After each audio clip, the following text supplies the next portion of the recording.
Today actually marks the West African Regional Fair Trade Convention, and several things have been discussed, really focusing attention on resilience for farmers in these trying times. And I have with me the global CEO for Fair Trade, and we'll be drilling down on their 2021 to 2025 strategy in helping farmers build resilience, and of course putting more money into the farmers' pockets and creating a fair or equitable system for producers and farmers. Welcome. I quickly want to find out from you exactly what is this 2021-2025 strategy globally. Yeah, we have a global strategy as the fair trade system, and this comes this year because our last strategy ended in 2020, and this has been impacted a lot by what's happening around us, environmentally, economically, etc. As you know, for example, now with the last 1.5 years of COVID, we've learned a lot. I think everybody has learned a lot with COVID. So when we started prioritizing what we want to do, we had to take all these other factors, external factors, into consideration, and ensure that our farmers who are fair trade certified are able to be resilient going forward, are able to sell more of their products. I'll just give you an example. All the farmers that we have, they produce under fair trade conditions, yeah, all their cocoa, but only a certain percentage is sold as fair trade. If I take cocoa, for example, it's about 40% that is sold as fair trade, and we need them to sell more. Why do we need them to sell more? We need them to be able to sell more because as fair trade, we've got a minimum price. So when, for example, the market price goes down, our minimum price kicks in to cushion them. As recently happened in Ivory Coast, where the cocoa prices went down by 25%, the farm gate price, the minimum price then kicked in to cushion those farmers. So many different factors we'll look at, but they are not able to sell more if the buyers cannot see what the impact of fair trade is.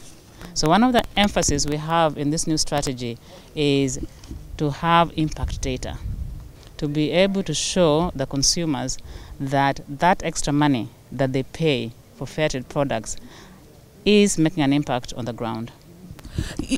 You notice that access to technology for Africa could be one of the big challenges, and that is a part of your strategy. So we will zone down to Africa.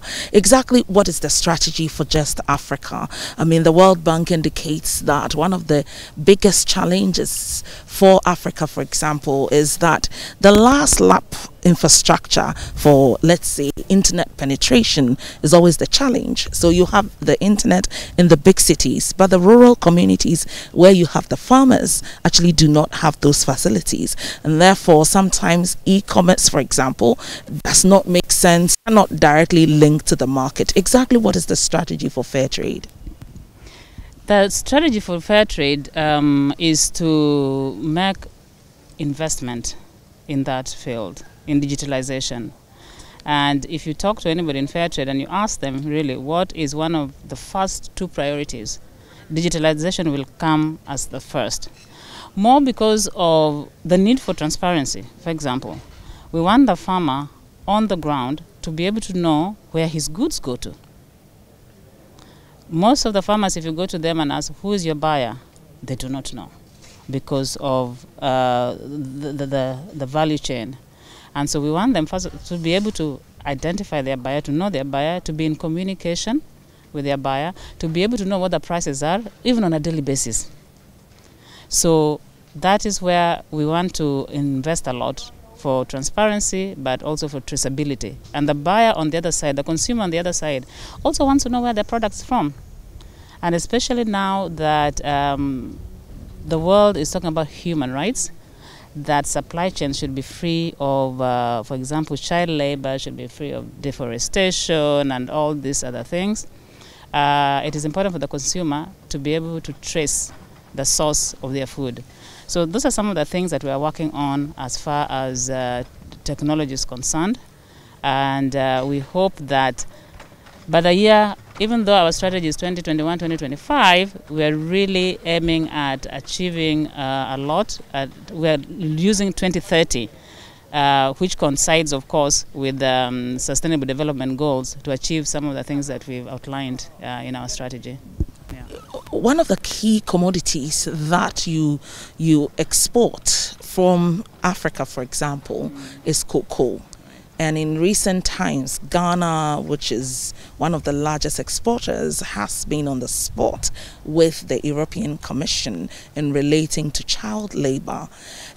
You sitting at the side of fair trade and this being one of the major commodities, how does this play out in the whole discussion of trade for you?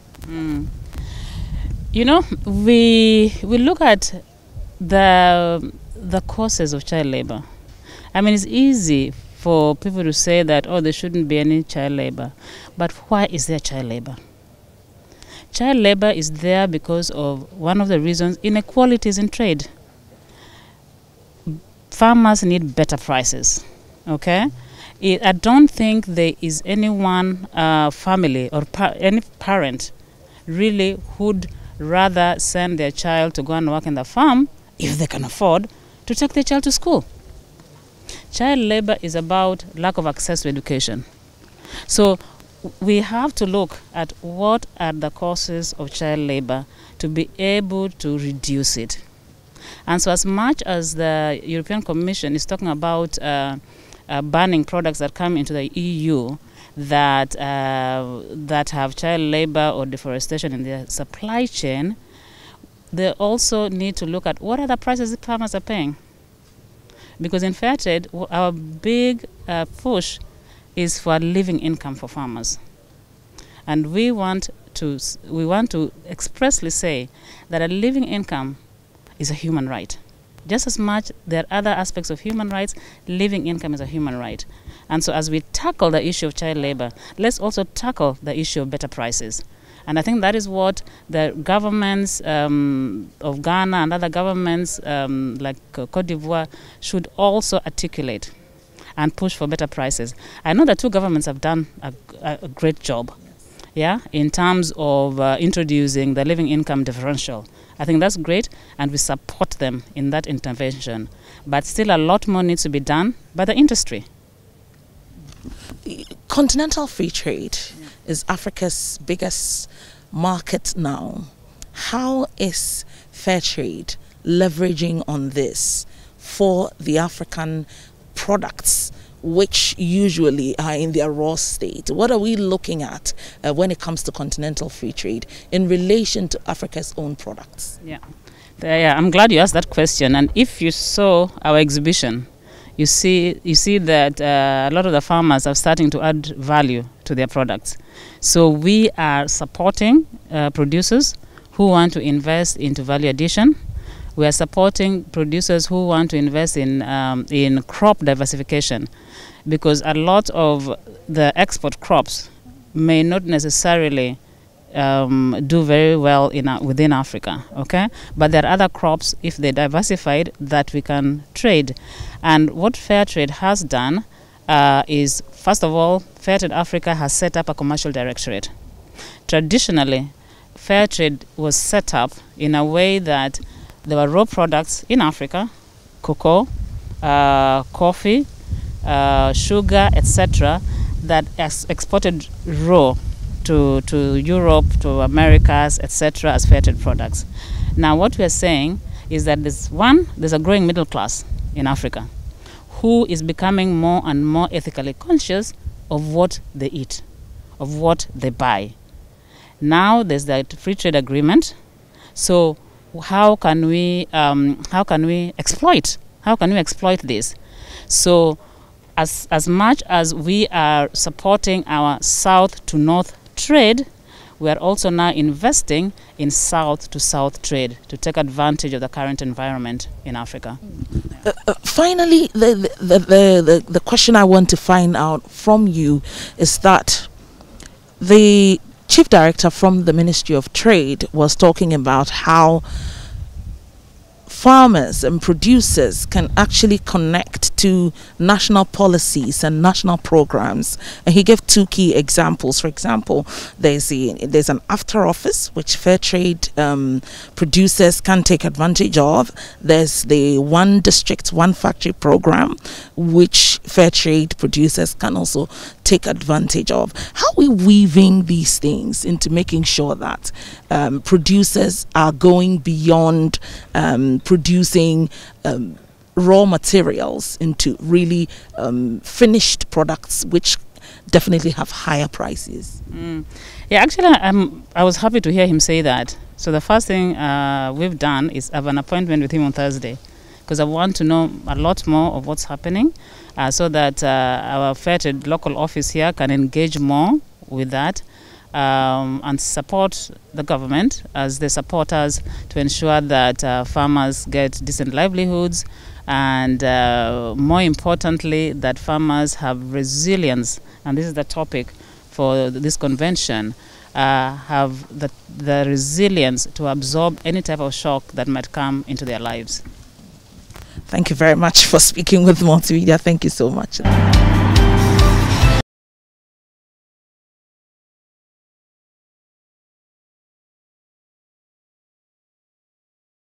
We've done quite a number of research. We've actually been on the road with our policy and research team and the field team. I think I'll just have to take us back to 2 years ago when we called for a national emergency agriculture preparedness strategy. If these strategies were in place, I think that some of the shortfalls that are currently being recorded across the country, especially in the area of maize and poultry, would have been mitigated. But we did not take it as a good call, and that is why we are where we are now. I think going forward is to invest heavily into the seed industry, where the likes of WACI, West Africa Center for Crop Improvement, that is leading the development of seeds, robust seeds, and seeds that are drought resistant, seeds that are higher yielding. We need to invest into it because that is the engine of the industry. That's the growth of the industry. It's like you are manufacturing a car and yet you import about, you spend about 70% importing the engine of the car from another place. You are not really doing anything. So we need to look at it. Now, with the poultry industry, poultry thrive on availability of enough maize, grains and cereals. And if we do not have enough maize in the country, it's going to be a challenge for them. Currently, I'm being told that the cost of feeding the broiler have gone up by 60%. The price of egg now has also gone up, and several things. The cost in terms of feed has gone up because of the forest challenges, because of the freight challenges, because the cost of duty at the harbor has also gone up. Then the cost of TNT, transportation, fuel, and also when it happens like that, labor will also go up because labor thrive on transportation. Labor will have to also eat. So the cost of labor to have to go up. So everything goes up. And this is where you expect regulations in terms of government policies to be strengthened. And government must find innovative measures to come in so that the agriculture industry can become attractive. Now, the chamber is looking at a number of ways to help mitigate and support government and Haifa International on most of the things that are ongoing. And I think one of the major things that we are currently working on is the data. We need a very robust data system for the industry. And also, in times of pandemic, you need to look at how you can come up with an innovative digital extension delivery system where you can access farmers without necessarily having to go to them. And in this time where there is lack of enough resources to use to get access to these farmers. So a number of things have been done. We found Radio International, Department, Directorate of Agriculture Extension Services, Chamber of Agribusiness, and many other things. So I think that to a large extent, we'll see a light at the end of the tunnel, but we'll have to work harder. Government will also have to put in enough money as part of their budgetary allocation towards the agriculture sector. Comparing ourselves to Morocco, that puts in 50% of their budgetary allocation into agriculture. Ghana, we are not even 1%. So I'll be happy if a government will come in and says, look, we will put in 10%. That will be the day agriculture will change in Ghana. You made a comment that farmers like free things too much, calling on governments, everything free. I want you to repeat this statement and explain why you think farmers shouldn't ask for a lot of freebies. I'm sure if the owners of Joy were expecting free something from government to be able to set up Joy, Joy wouldn't be Joy today. Because free things don't last. Free things are not quality. And we do not see free things as something that we need to protect. The industry have, for several years, been paddled on free subsidies, free that. We need to stop it. The free things are not developing the industry. What we need to do is that instead of giving a farmer something free, go and develop the externalities of the industry. Now, one of the major roles of government in the agriculture sector is to develop the externalities, the good road, light system, provide social amenities and all that in all these areas. Develop agriculture farmlands so that people will not see it attractive to invest money. Now, if government is not able to develop the externalities, so I give you something free, which is seeds and fertilizers, then you travel very far and plant them on 100-acre land. Then you bring a tractor, that will take one week before you drag the tractor with your maize out. And you think that it's good for you to continue to have something free? Wouldn't you be happy to have a third road that goes to your farm? You can just drive 5-10 minutes, you're on your farm. You have light on your farm, you have water, and you can actually stay on your farm and work and be more productive rather than visiting your farm once a month because government have given something free. We need to stop the free because the free things do not also support research and innovation. Let's make sure that let's support government so that government will be able to come up with investment, critical investment to the externalities that we need. We need government to support research and innovation. We need government to deploy development and sustainable growth in the industry so that the private sector can see the clarity in investment pathways. Just yesterday, we were talking about this on the continental level, how to attract, how to position the ag sector to attract investment. And if an investor sees government putting everything free, it's a disincentive. I will not invest into an industry that peddles on free. Because even when I bring my money, somebody will think it's free. You see? So you need to be able to withdraw subsidies, to withdraw free things, so that when I'm investing, government says, okay, I'll give you a tax rebate, or I'll give you tax exemption, so that the likes of Joy, CTFM and the likes can invest into maybe 1,000 acres of maize farm. You know, it would be good to see you on the farm. You know, the likes of other corporate international institutions can decide that, okay, we'll put our corporate social responsibilities into agriculture and do maybe 5,000 or 10,000. That is solving food security, not the free things. Free things do not develop a country. Let's talk about EU's ban of imports from Ghana. You know, as one of the countries that have issues with child labor. What do you have to say about this? Interestingly, I'm co-chairing the EU Agri-Food Private Sector Platform, and we are working on some innovative market platform for the industry.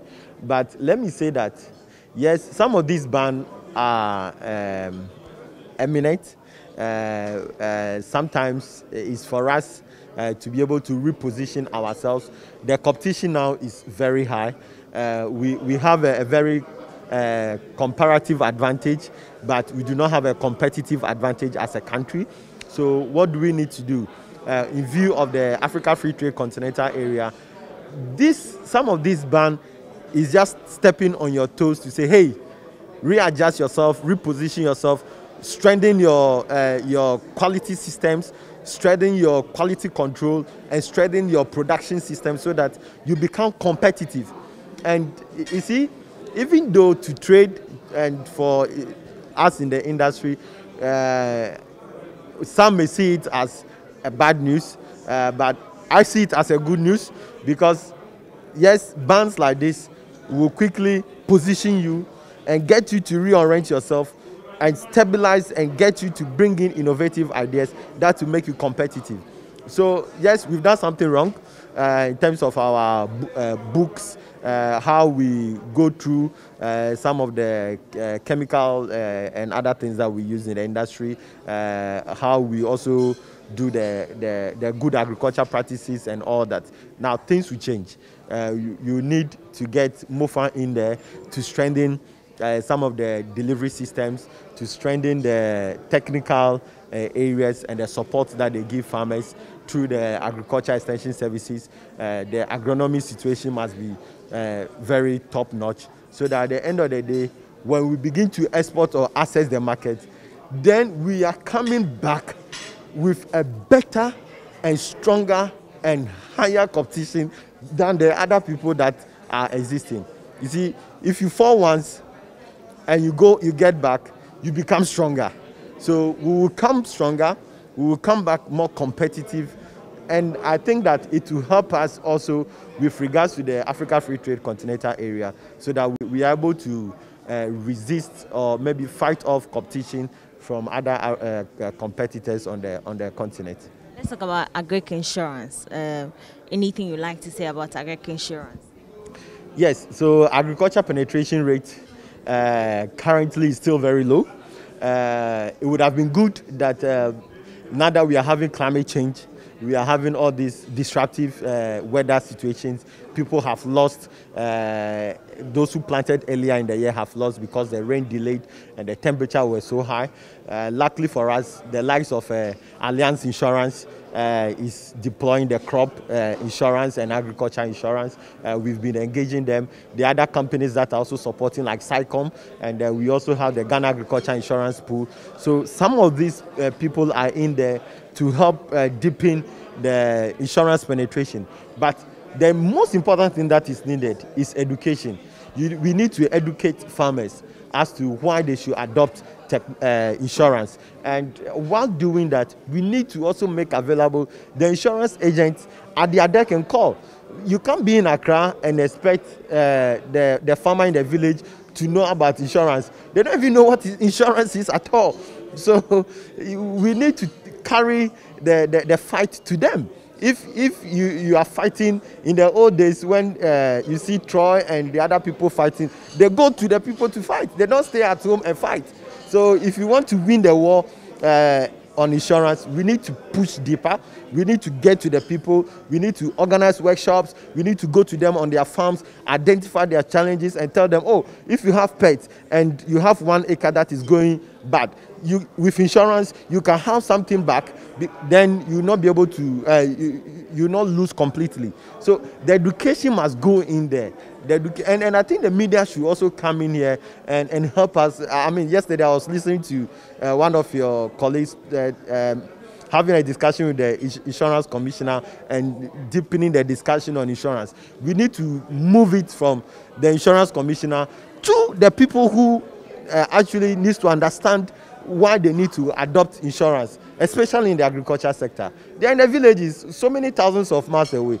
Send the agents there, train agents, let the agents stay with them. They shouldn't just go and visit and return.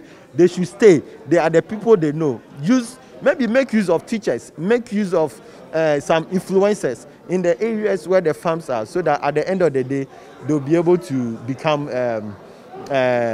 insurance partakers and not only farmers.